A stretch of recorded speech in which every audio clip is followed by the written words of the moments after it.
So recently I had a question from someone that wanted to know how to get rid of the cravings during their menstrual cycle. Now, they're on keto, they're doing intermittent fasting, so they have no cravings whatsoever until that time of the month. And they have terrible cravings. What could that be? Now, for those of you that are watching that are not on the keto plan or intermittent fasting, click the link below, watch that, because chances are that should handle the cravings for good. But if you still have cravings, despite being on keto and intermittent fasting, it usually has to do with low serotonin, okay? Serotonin is a neurotransmitter. It's made in the gut, but it's also made in the brain.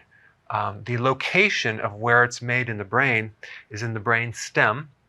The specific location is called the raphe nuclei. And this is involved in the sleep centers as well. Now, it just so happens that in this little location where serotonin is made, you also have a lot of estrogen receptors. What a coincidence. And the estrogen receptors in this location are controlling the amount of tryptophan coming in, which is the precursor or the raw material to make serotonin. Now, the most likely reason why you have low serotonin is that you have low estrogen, and there's not enough estrogen to activate this tryptophan. Now, some of the symptoms with low estrogen are mood swings, as in PMS. But PMS can also happen when you have high estrogen. Also headaches, also depression, decreased libido.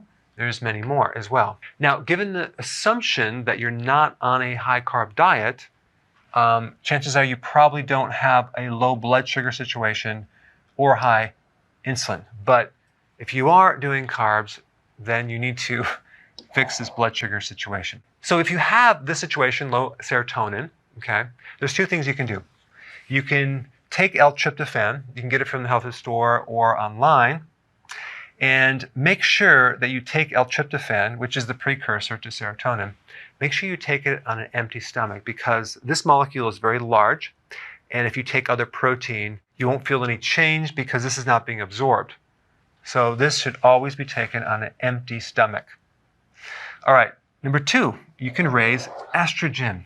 Now, what typically causes low estrogen in the first place is something else is pushing it down, okay?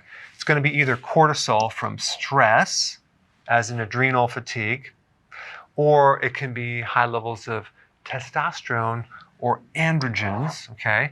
And that comes from insulin. So we want to lower insulin. But if you're on the keto plan and you're doing intermittent fasting, this should not be a problem. So the last thing you can do to increase estrogen is to take flaxseed oil. Make sure it's high quality, but this can elevate estrogen to a certain degree. All right, so I hope that answered the question, and I will see you in the next video. Hey, if you're liking this content, please subscribe now, and I will actually keep you updated on future videos.